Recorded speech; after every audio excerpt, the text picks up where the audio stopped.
Ladies and gentlemen, the man of the moment, Nitin Gadkari, and he's always been called a man who's delivered the best ministry, the best work. Nitin Gadkari जी, स्वागत है आपका India economic conclave के 10th addition में। और हर साल हम आपसे यही कहते हैं कि आपकी मिनिस्ट्री ने बदल दी है सूरत रोड्स और हाईवेज की, जिस तरह से काम हुआ है। ये उसका कुछ खास फॉर्मूला आपने अपनाया? कोई खास फॉर्मूला तो नहीं है, और इवन आप केवल मुझे क्रेडिट देते हो ये भी सच नहीं है। इसमें कंट्रीब्यूशन हमारे इंजीनियर्स का है, सब लोग रात दिन काम करते हैं, और कॉन्ट्रैक्टर्स का है। और एक बात जरूर है कि मैं दो चीजें बहुत अच्छी तरीके से कहता हूं जो महत्वपूर्ण है, कि financial audit is important but performance audit is more important then financial audit. तो मैं हर व्यक्ति का इवैल्यूएशन काम का करता हूं, और अगर वो ठीक नहीं है तो फिर नाराज भी होता हूं। दूसरी बात जो मैं अक्सर याद रखता हूं वो मैनेजमेंट की है, कि ए नाम के व्यक्ति ने ए स्क्वायर काम किया और बी नाम के व्यक्ति ने बी स्क्वायर काम किया, तो total work is A square plus B square. पर जब दोनों मिलकर काम करते ए प्लस बी ब्रैकेट में स्क्वायर, इसका जवाब आता है A square plus B square plus twice A B, and that is a result of collective team spirit. तो मेरे खुद के संबंध में प्रोटोकॉल वगैरह कभी पालन ही नहीं करता, तो मैं आखिरी व्यक्ति तक मेरा कांटेक्ट होता है। और मैं ये मानता हूं कि human relationship is the biggest strength of politics, social work and business, everything. So my relationship with my subordinates, और फिर मैं उनसे बात करते रहता हूँ, तो वो भी एक्टिवली काम करते रहते हैं। तो ओवरऑल सबके मिलीजुली मेहनत का परिणाम है। फैंटास्टिक। बहुत कम लोग ऐसा कहते हैं कि relationships are important, because ministers और उनकी मिनिस्ट्रीज के चलाने का तरीका एक तरह से प्रोटोकॉल और हायरार्किकल होता है। लेकिन बड़ी उपलब्धि ये है कि पिछले 10 सालों में जहां हाईवेज का काम बिल्कुल ठप पड़ा था, अब आप पिछले साल में 34 किलोमीटर्स पर डे तक ले गए हैं। और ये इस तरह के लार्ज प्रोजेक्ट्स आपने किए हैं। आपका एक प्रॉमिस भी था कि ये दिल्ली से देहरादून आप 2.5 घंटे में पहुंचाने वाले हैं।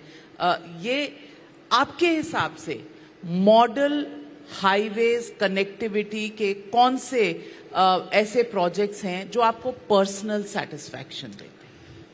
देखिए, प्रोजेक्ट तो बहुत है।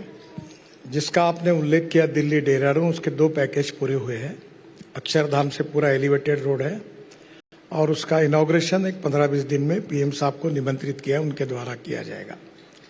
एक कालिंदी कुंज वाला 10,000 करोड़ का बड़ा प्रोजेक्ट है, जो फरीदाबाद के पीछे से है। मुझे दिल्ली का थोड़ा नाम कम मालूम है। वो बड़ा सुंदर है, नाले में एलिवेटेड रोड बनाकर एक पिलर पर 2-2 रोड करके उसको लाया है, वो भी सुंदर है। वो भी पीएम साहब 15 दिन 20 दिन में पूरा करेंगे। और ये जो देहरादून है वो 3 महीने में होना चाहिए, ऐसी कोशिश है। तो दिल्ली से देहरादून 2 घंटे में होगा।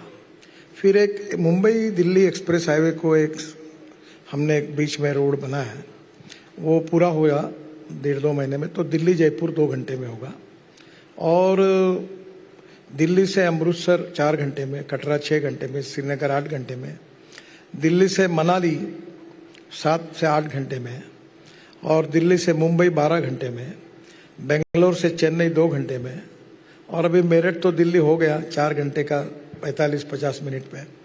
फिर मैसूर से बेंगलोर हो गया। ऐसे हम 36 ग्रीन एक्सप्रेस हाईवे बना रहे हैं। इसका सबसे बड़ा फायदा ये है, जो आपका जो थीम है इकोनॉमिक डेवलपमेंट का, कि हमारे देश की लॉजिस्टिक कॉस्ट ये 14 से 16% है, और चाइना की 8% है, अमेरिका और यूरोपियन कंट्रीज की 12% है। मैं विश्वास के साथ ये टारगेट मैंने रखा है, और जो टारगेट मैं रखता हूँ लगभग वो पूरा होता है। तो 2 साल के अंदर इंडिया की लॉजिस्टिक कॉस्ट सिंगल डिजिट में यानी 9% पे आएंगी। अगर ये 9% पे आएगी तो 7% हम कम होंगे तो एक्सपोर्ट में हमारा एक्सपोर्ट 1.5 गुना होगा और हम और कॉम्पिटिटिव बनेंगे। और इसमें सबसे इम्पोर्टेंट रोड जैसे ऐसे बन रहे हैं, वैसे फ्यूल पे भी हमने काम किया है और electric, ethanol, methanol, biodiesel, bio LNG, CNG और हाइड्रोजन, इस पर तेजी से हम काम कर रहे हैं। अब यहाँ कंस्ट्रक्शन इक्विपमेंट मशीनरी का कल मैंने इनॉग्रेशन किया। आप जरूर जाके देखिए कि बड़ी बड़ी मशीनरी इलेक्ट्रिक पर आई, हाइड्रोजन पर आई, हिंदुस्तान की कंपनियां बना रही है, एक्सपोर्ट कर रही है, ट्रक इलेक्ट्रिक के आ गए। और इतना फर्क है कि अभी मैंने बजाज की 2 व्हीलर लॉन्च की मोटरसाइकिल, तो पेट्रोल पे उन्हीं की मोटरसाइकिल 2 रुपये 25 पैसे पर किलोमीटर है और CNG पर जो है 1 रुपया है।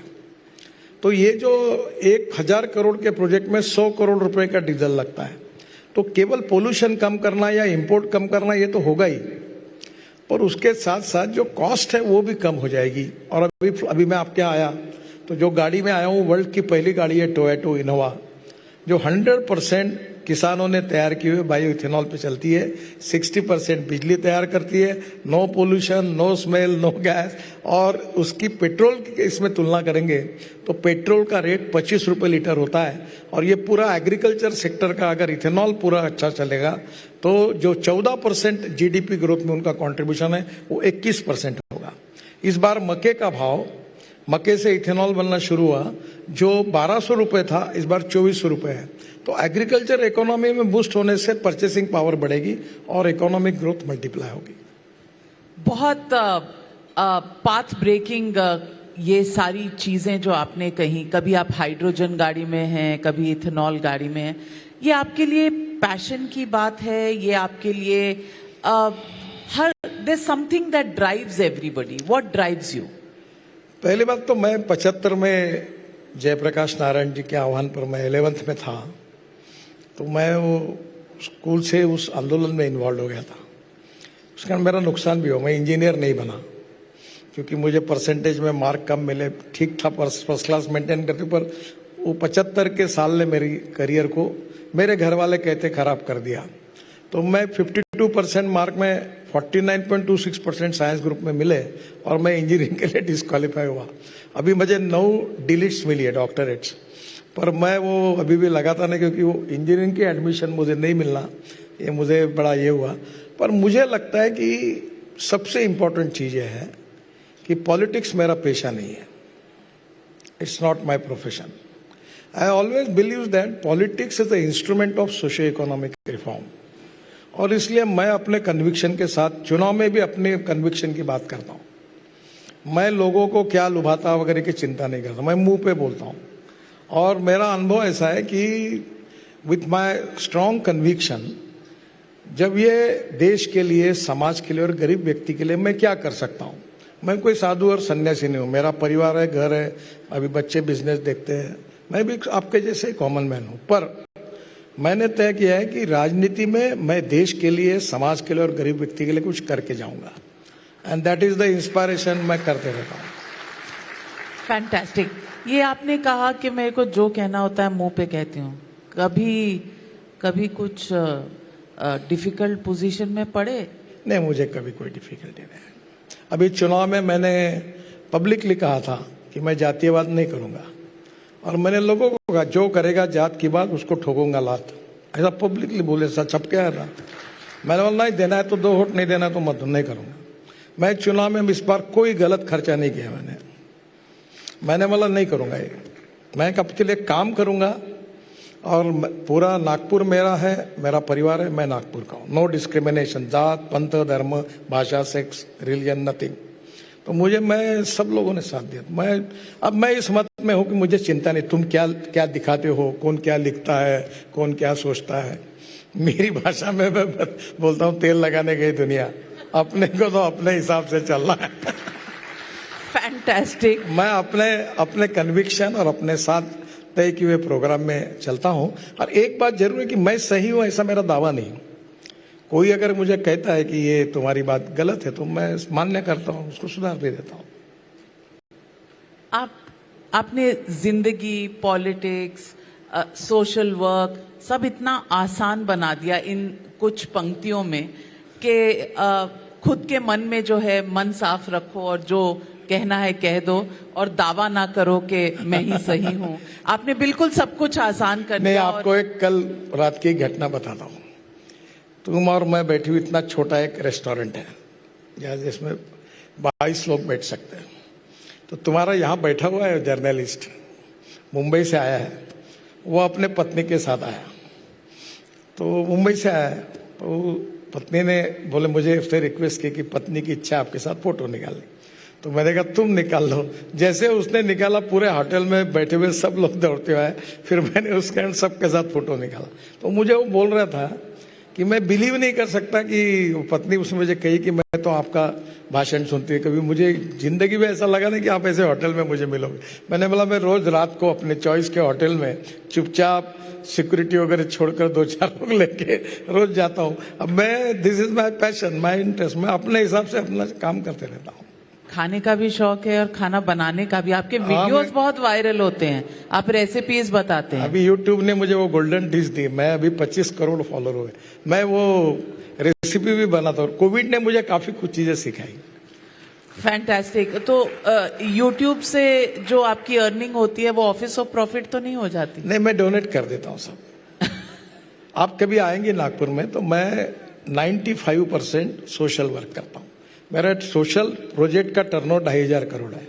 15,000 लोगों को जॉब दिया। मैं एग्रीकल्चर में काम करता हूँ, ट्राइबल्स में काम करता हूँ, मैं महिलाओं को ट्रेनिंग देता हूँ कारण पर लगातार। अभी आज मैं नागपुर में जाऊंगा तो हमारा सांस्कृतिक महोत्सव है, 13 दिन है, रोज 50,000 लोग आते हैं। आज बहुत बड़ा कार्यक्रम है, इनॉग्रेशन। फिर स्पोर्ट्स का महोत्सव करता हूँ, हमारे मराठी में खासदार कहते हैं उसको। तो उसमें 75,000 खिलाड़ी खेलते हैं। फिर एडवांटेज विदर्भ इंडस्ट्री का भी बड़ा कार्यक्रम करूँगा। मैं ये मानता हूँ कि the true definition of politics जो है वो केवल पावर पॉलिटिक्स नहीं, समाज कारण, राष्ट्र कारण और विकास कारण। तो जो सोशल सर्विस करता है उसको किसी के पास जात पात की बात करने की जरूरत नहीं। अच्छा काम करो, गॉड इज ग्रेट, पब्लिक भी ग्रेट है, आपको बराबर सपोर्ट मिलता है और मुझे नहीं लगता कोई प्रॉब्लम है। तो राहुल गांधी का जो ये फॉर्मूला है कास्ट सेंसस का और जितनी नंबर उतनी भागीदारी, जिस तरह के वो स्लोगन्स कहते हैं, उस पर आपके क्या विचार हैं? देखिए, पहले इस समाज की छुआछूत, अस्पृश्यता, जातीयता समूल नष्ट होनी चाहिए और कोई भी व्यक्ति उसकी जात, पंथ, धर्म, भाषा और सेक्स से बड़ा नहीं होता। प्रॉब्लम यह है, हम सबका समान विकास होना चाहिए, सबको न्याय मिलना चाहिए, इस मत क्या है। पर नाउ प्रॉब्लम पॉलिटिक्स का ये है कि backwardness becoming a political interest. So everyone want to prove that he is backward. और इसमें राजनीतिक पार्टियों ने ऊपर उठकर समाज में जो सबसे गरीब है, यानी जात चारी है, एक गरीब है जिसमें आदिवासी है, महिला है, युवा है, किसान है। गरीब गरीब होता है, गरीब को जात, पंथ, धर्म और भाषा नहीं होती। हम गरीब के लिए काम करें, हम युवाओं के लिए काम करें, हम महिलाओं के सशक्तिकरण के काम करें, हम आत्मनिर्भर भारत में इकोनॉमी को स्ट्रांग बनाने के लिए काम करें, सबको रोजगार मिलना चाहिए उसके लिए काम करें, पूरा प्रॉब्लम सॉल्व हो जाएगा। पर जो लोग अपने काम से और अपने कार्य से लोगों के मन जीत नहीं सकते, वो जाति के आधार पर अपनी बात करके लोगों को चुनाव जीतने की कोशिश करते हैं। और मैंने एक सिद्धांत के रूप में मैं पब्लिकली भी कहता हूं कि तुम एक उदाहरण बताओ कि जो जाति के नाम पर चुनकर आया उसने कभी अपने जाति का कल्याण किया है क्या? वो जब चुन के आता है और मंत्री बनता है तो बोलता है मेरे पत्नी को टिकट दो, मेरे लड़के को टिकट दो और ड्राइवर को टिकट दो, यही बात होती है। तो इसलिए लोगों के पास अब जो यंग जनरेशन आई है, जो मैं बिकॉज ऑफ सोशल मीडिया मैं लकी हूं, 25 करोड़ मेरा फॉलोइंग हुआ, तो ये लोग है, ये अलग टाइप के हैं। तो ऐसे से जनरेशन बदल रही है, वो डेवलपमेंट ओरिएंटेड है, वो कुछ करना चाहते हैं, उनमें एबिलिटी है और उनमें कुछ करने की एक महत्वाकांक्षा भी है। तो परिस्थिति बदल रही है। बहुत सही कहा आपने, परिस्थितियां बदल रही हैं और आपके काम से ये डेवलपमेंट पर कितना जोर है और जितने आप पॉपुलर हैं, काम करके कितना पब्लिक उसको सराहती है वो देखने को मिलता है। मैं आपसे पूछना चाहती हूँ कि एक्सीडेंट का रेट इस पर हमारे देश में शायद बात करनी और इस पर कुछ सॉल्यूशन ढूंढने की एक जरूरत है, क्योंकि 1,72,000 लोग एक साल में एक्सीडेंट्स में मरते हैं। डेथ हो गई है, एक्सीडेंट 5 लाख और डेथ 1,78,000 और मरने वालों में 18 से 34 एज ग्रुप के 60,000। बहुत दुर्भाग्यपूर्ण।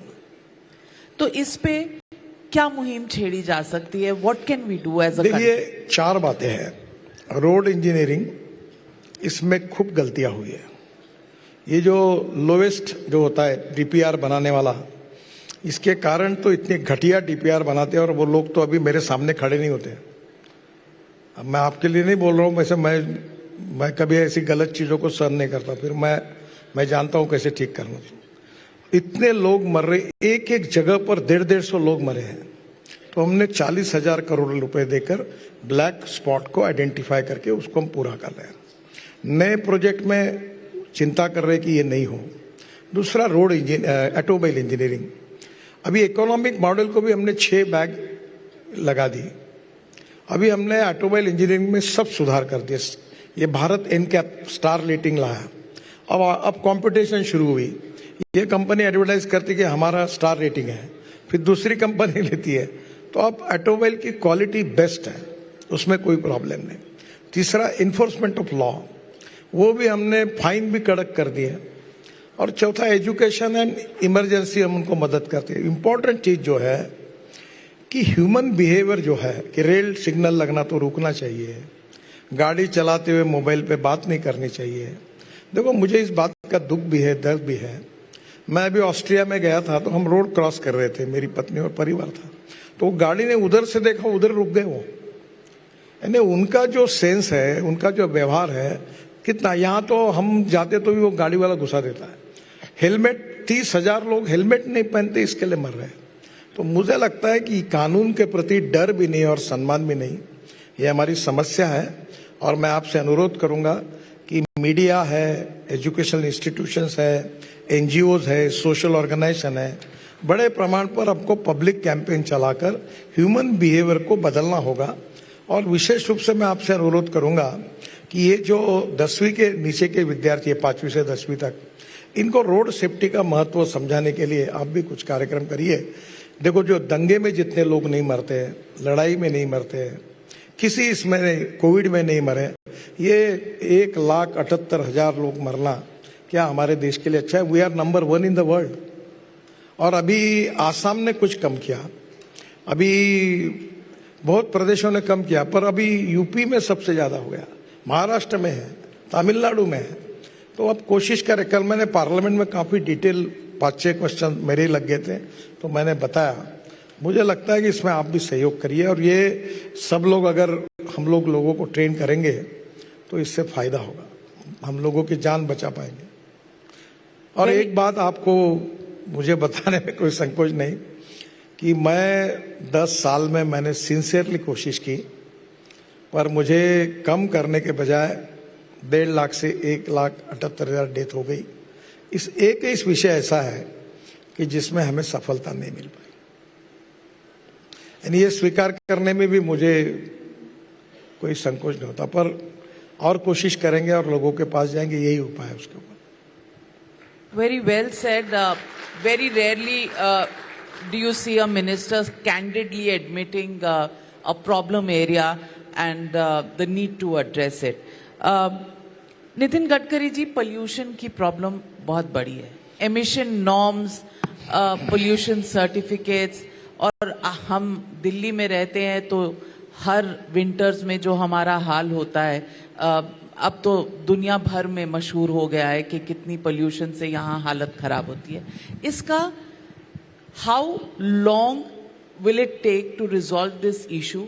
Is pollution only an emission problem? Are there other contributors? How can we mitigate? देखो, पहली बात तो ऐसी है कि 40% एयर पोल्यूशन हमारे डिपार्टमेंट के कारण है। The transport ministry is responsible. अभी मैं दिल्ली में 65,000 करोड़ रुपए के काम कर रहा हूं, और जिससे काफी प्रमाण में दिल्ली का ट्रैफिक जाम और पोल्यूशन कम होगा। दूसरी बात जो है कि दिल्ली में जो प्रदूषण होता है वो टोटल पंजाब हरियाणा और ये जो इस साइड में जो चावल की जिसको आप राइस स्ट्रॉ परली कहते हैं वो 200 लाख टन होती है। अभी हमने ऐसा तय किया है कि परली से पानीपत में एक प्रोजेक्ट शुरू हो गया है, 1 लाख लीटर इथेनॉल, 150 टन बायोबिटुमिन और 88,000 टन बायो एविएशन फ्यूल हवाई ईंधन। अब 400 प्रोजेक्ट प्रोसेस में है, 40 पूरे हो गए हैं। वो परली से सीएनजी बना रहे, बायो सीएनजी। तो अब ये परली का टोटल 60 लाख टन ये परली का यूज हुआ, यानी उसका उतना पोल्यूशन कम हुआ। अब 140 लाख टन है। और अभी मैं पंजाब के एग्रीकल्चर साइंस सेक्रेटरी और अभी एग्रीकल्चर सेक्रेटरी आज ही मुझे मिले दोनों, अभी यहाँ आने के पहले। तो मैंने उनको कहा कि आप ऐसी स्कीम तैयार करो कि परली जलेगी नहीं, वेस्ट में वैल्यू क्रिएट होगी। अब 2,500 रुपये टन उसको देने के लिए लोग तैयार है, तो लोग जलाएंगे नहीं। तो मुझे लगता है परली का प्रॉब्लम 2 साल में सॉल्व हो जाएगा। दूसरा प्रॉब्लम जो है, जो हम लोग रोड पर जो लगातार ये जो सीमेंट, रेती, स्टैंड और सब लाते हैं, तो हमने प्रीकास्ट की तरफ जाना चाहिए। हमने फैक्ट्री में हर चीज बनाई, रोड भी फैक्ट्री में बनाए। अब प्रॉब्लम ये हुआ कि फैक्ट्री में अगर आप प्रीकास्ट करते हैं तो जीएसटी लगता है उसके ऊपर एडिशनल, जिसको एक्चुअली उसको कंसेशन देना चाहिए। तो मैंने वो फाइनेंस मिनिस्टर के पास रिप्रेजेंट किया है कि जो प्रीकास्ट करेंगे जिससे पोल्यूशन कम होगा, कॉस्ट कम होगी, उसको हमने सस्ता करना चाहिए। उसके ऊपर अच्छा करने से टैक्स लगाएंगे तो लोग करेंगे नहीं, तो प्रीकास्ट होगा तो उससे कम होगा। और तीसरी इंपॉर्टेंट चीज है जो अल्टरनेटिव और बायोफ्यूल की है, जो मैं 2004 से इसके लिए लगातार, अब हाइड्रोजन, इथेनॉल, मिथेनॉल, बायोडीजल, आप अलग कार्यक्रम रखिए। इसके लिए इतना चेंजेस जोरों से, और एक समय लोग मुझे हंसते थे और ना ऑटोमोबाइल वाले भी मुझे कहते थे कि होगा ना कोई। अब सब तैयार है, अब ग्लोबल अलायंस हो गई, अब स्पीड ही बहुत स्पीड मिल गई है। और ये 22 लाख करोड़ का इंपोर्ट है फॉसिल फ्यूल का। अगर ये हम 10 लाख करोड़ तक भी ला सकेंगे तो हमारे देश का पोल्यूशन कम होगा। तो अब इलेक्ट्रिक की बसेस, अब मैं आपको लिख देता हूं, अगले 5 साल के अंदर दिल्ली में आपको डीजल बस नहीं दिखेगी। अगले 5 साल के अंदर आपको दिल्ली में केवल 20-25% डीजल व्हीकल दिखेंगे। और अब आपको सबसे इंपॉर्टेंट नई बात बता रहा हूं जो मैंने अभी तय की है कि मैं अब हवा में चलने वाली बस अभी 360 रोपवे, केबल कार, फेनिकुलर रेलवे कर रहा हूं। अभी धौलाकोट मानेसर हवाई में चलने वाली बस कर रहा हूं। अभी मैंने नागपुर में हमने टेंडर निकाला है पायलट प्रोजेक्ट का। जो यूरोप में बस होती है, मैं स्कोडा में गया था, यूगोस्लाविया, 135 सीटर 18 मीटर की बस है और फ्लैश चार्जिंग है। वो बस आएगी और 20 सेकंड में चार्ज होगी और वो 40 किलोमीटर चलेगी। और वो बस में मस्त लग्जरी बस है, एयर कंडीशनिंग, उसमें बस होस्टेज जैसी, एयर होस्टेज जैसी बस होस्टेज होगी, उसमें चाय पानी नाश्ता मिलेगा और नागपुर के रिंग रोड घूमेगी। और उसका टिकट रेट डीजल बस की तुलना में 30% कम होगा। तो पूरे जगह पर हम लोग इलेक्ट्रिक कार, दिल्ली से जयपुर, मैं इसी बस के लिए अध्ययन कर रहा हूं। और इससे रेट भी कम होगा, पोल्यूशन भी कम होगा और पूरी तरह इलेक्ट्रिक ट्रक भी ऐसे जाएंगे। तो आज स्वीडन ने रोड के बीच में एक रेल डालकर उस पर चार्ज होती है, ट्रक और बसेस इलेक्ट्रिक पर चल रही है। फिर रेलवे जैसी केबल डालने की बात हुई, जैसे मैंने फ्लैश चार्जिंग की बात की। अब मैं रोड के ऊपर बड़े प्रमाण पर पब्लिक ट्रांसपोर्ट ऑन इलेक्ट्रिसिटी को कन्वर्ट करने के पीछे लगा हूं। अब इलेक्ट्रिक ट्रक भी लॉन्च हो गए, इलेक्ट्रिक कार, बसेस तो वेटिंग लिस्ट हो गई, अब सबकी इलेक्ट्रिक कारें आ रही है। और अब इलेक्ट्रिक कार में देखिए, अभी मेरे घर पे ट्रैक्टर है इलेक्ट्रिक का ट्रायल में, और वो ट्रैक्टर जो है 3 लाख रुपए का डीजल जहां लगता है, वहां अब मुझे 25,000 रुपए की बिजली लगती है। और मैं आपको बताता हूं, अभी ड्रोन भी आ रहे हैं, तो ड्रोन भी हम लोग फ्लेक्स इंजन पे करने की कोशिश कर रहे हैं। अच्छा, बैटरी जो लिथियम आयन बैटरी थी, जो $150 पर किलोवाट पर आवर थी, वो अब $110 पे आई है। और जिस दिन वो $100 पर किलोवाट पर आवर आएगी तो डीजल और पेट्रोल की और इलेक्ट्रिक की कॉस्ट सेम होगी। तो बड़े तेजी से रिवोल्यूशन हो रहा है और ये सबसे बड़ी इंडस्ट्री आपकी इकोनॉमी को डेवलपमेंट करने वाली। मैं जब मंत्री बना तो इंडस्ट्री 7 लाख करोड़ की थी, आज ये 22 लाख करोड़ की है। ये इंडस्ट्री जो है इकोनॉमी में सबसे इंपॉर्टेंट है, जो भारत सरकार को और राज्य सरकार को सबसे ज्यादा जीएसटी देती है। ये इंडस्ट्री 4.5 करोड़ जॉब इन्होंने क्रिएट किया है। अब हमारी इंडस्ट्री जो है, पहले हमारा 7वां नंबर था, अब हमने जापान को पीछे डालकर तीसरा नंबर हासिल किया है। अमेरिका पहले नंबर पर है 78 लाख करोड़, चाइना है 47 लाख करोड़ और इंडिया 22 लाख करोड़ है। और हमारा मिशन है डिपार्टमेंट का कि 5 साल के अंदर हम वर्ल्ड में नंबर 1 बनेंगे और हमारी इकोनॉमी उसके कारण बहुत बढ़ जाएगी। फैंटास्टिक। गडकरी जी, एक कॉमन मैन की प्रॉब्लम बताती हूँ। लोग गाड़ियां पे गाड़ियां खरीदते चले जा रहे हैं, बाइंग पावर बढ़ रही है, that is a good sign, लेकिन हमारी सड़कों का नेटवर्क उतना बड़ा नहीं हो रहा है। ट्रैफिक सिग्नल्स और जगह जगह पर जहां पर लेन्स हैं, टोल प्लाजाज हैं, वहां भीड़, ये एक समस्या है। इसका आपका विजन क्या है कि किस तरह? देखिए, पहले तो आप दिल्ली की शुरुआत करिए। ये दिल्ली में बड़े से बड़े धनवान लोग होंगे, किसी के घर जाओ, इनके घर में पार्किंग नहीं के बराबर है, सब रोड पे गाड़ा खड़ी करते हैं। हमारे यहाँ ऐसा नहीं है, हर बिल्डिंग में उतना पार्किंग होता है। तो पहली बात तो ऐसी है कि रोड का उपयोग, फुटपाथ का उपयोग दुकान लगाने के लिए फुटपाथ का उपयोग नहीं है और रोड का उपयोग पार्किंग के लिए नहीं है।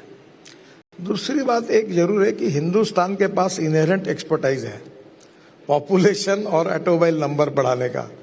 अब घर में 4 लोग हैं और 6 गाड़ियां हैं और पार्किंग भी नहीं उनके बिल्डिंग में।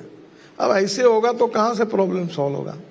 तो ये समस्या, इसके लिए पब्लिक ट्रांसपोर्ट को हमको, अब जैसे दिल्ली से जयपुर 1.25 घंटे में एग्जीक्यूटिव क्लास जैसी चेयर लेकर, सामने लैपटॉप लगाई या टीवी है, म्यूजिक सुन रहा है, चाय पानी पी रहा और 2.25 घंटे में जयपुर जाएगा। तो कोई अपनी गाड़ी नहीं ले जाएगा। हमारे देश में कंफर्टेबल पब्लिक ट्रांसपोर्ट हमने जो खड़ा करना चाहिए उसमें किया है, अभी मेट्रो वगैरह आई है, पर इससे ज्यादा करने की आवश्यकता है। उससे ये गाड़ियों की संख्या कम होगी तो मुझे लगता है कुछ सोल्यूशन इसमें आएगा। दूसरी बात, पॉपुलेशन। अभी मैं मुंबई में मंत्री था और मैंने 55 फ्लाईओवर बनाए तब 95-2000 में, वर्ली बांद्रा बनाया, मुंबई पुणे हाईवे बनाया। तो मुझे ऐसा लग रहा था कि अपन फ्लाईओवर बना दो तो मुंबई का ट्रैफिक प्रॉब्लम सॉल्व हो गया। मेरे फ्लाईओवर बनाने के बाद ट्रैफिक का प्रॉब्लम और बढ़ा, क्योंकि आने वाले लोगों की संख्या ही नहीं बढ़ रही। तो कहीं अभी तो आरएसएस कह रही है कि 3-3 बच्चे करो तो और बढ़ेगी पॉपुलेशन।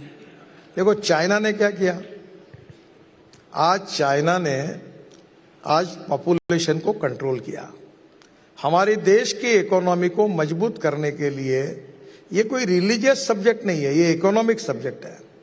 हमारे देश को अगर आर्थिक दृष्टि से सक्षम रखना है तो चाइना से ये बात हमने सीखनी चाहिए कि उन्होंने अपनी पॉपुलेशन कम की। तो एक उसकी मर्यादा जो भागवत जी ने कहा वो सही है। और जात पंथ धर्म भाषा से ऊपर उठकर हमको ये करना पड़ेगा। भाई ये हॉल आपका है, आपने यहाँ 200-300-400 लोग बैठे हैं, बहुत आया तो 1000 लोग बैठ जाएंगे। पर आप अगर 10,000 लोग घुसा दोगे यहाँ तो कैसे होगा? कहाँ जाएंगे वो, कहाँ बैठेंगे? प्रॉब्लम आएगा ही। तो आपके देश में लैंड कितनी है, पानी कितना है, बिजली कितनी है, रेसिडेंशियल कितना है, इस प्रपोर्शनेट में तो विचार करोगे ना। और इसलिए this is the appropriate time for the country कि हमको ये रिलीजियस और लिंग्विस्टिक और कास्ट लाइन पर न सोचते हुए इकोनॉमिक के आधार पर हमको पॉपुलेशन के बारे में गंभीरता से सोचना होगा। तो बता दीजिए, सरसंघचालक जी के जो 3 बच्चों वाला फॉर्मूला है उससे आप अग्री करते हैं कि नहीं?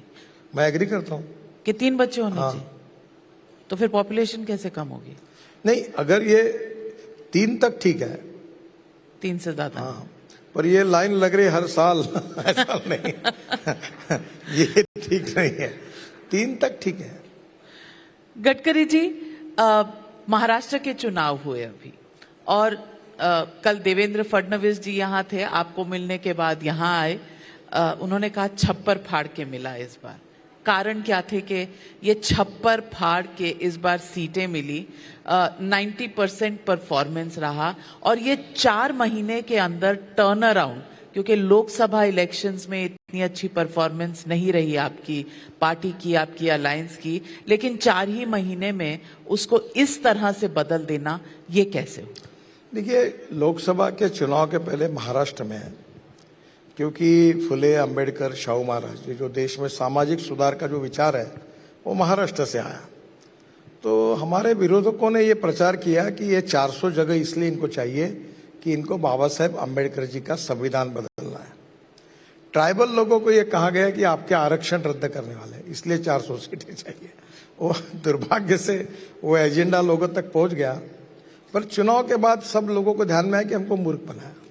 और उसके साथ साथ हमने जो काम किए, हमारी सरकार ने, मोदी जी के नेतृत्व में भारत सरकार ने किए, शिंदे देवेंद्र जी और अजित पवार की सरकार ने काम किया, वो लाडली बहन योजना आई, ओवरऑल सबका इम्पैक्ट होकर लोगों ने हमको चुन कर दिया।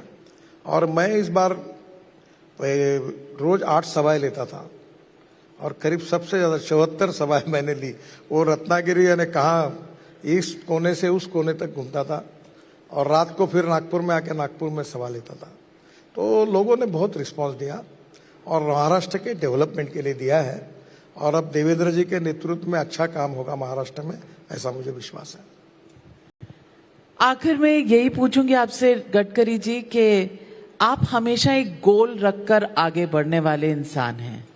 ऐसा कौन सा सपना है जो अभी पूरा करना है और आप उसी की तरफ काम कर रहे हैं? मैं इतना विद्वान नहीं हूँ, मैं गोल वगैरह रखता नहीं। मैं क्रिकेट खेलता था तो मैं बहुत बार पहले बॉल से रन मारने की कोशिश करता था, तो मेरे टीचर मुझे डांटते थे, तो मैं क्रॉस भी घुमाता था बैट, बोलते ऐसा नहीं करना। मेरा मतलब है ठोकते रहो, काम करते रहो, चलते रहो, जो हो गया वो अच्छा है, और नहीं हुआ उसके लिए आगे काम करते रहो, खुश रहो और काम करो, बस यही चलते रहता है। तो ठोकते ठोकते आगे बढ़ते रहें, छक्के चौके मारते रहें। Nitin Gadkari ji, I have very rarely seen a person who loves his work, delivers, और उसके बाद काम करने में इतनी खुशी जो आपको आपके चेहरे पर दिखती है, बहुत कम लोगों में दिखती है। हमेशा जिंदा दिल रहिएगा। काम भी करते हैं आप, और सोशल मीडिया पे यंग जनरेशन से कनेक्ट भी करते हैं आप। You are a role model for many. Thank you very much for joining us बहुत बहुत at the India economic conclave.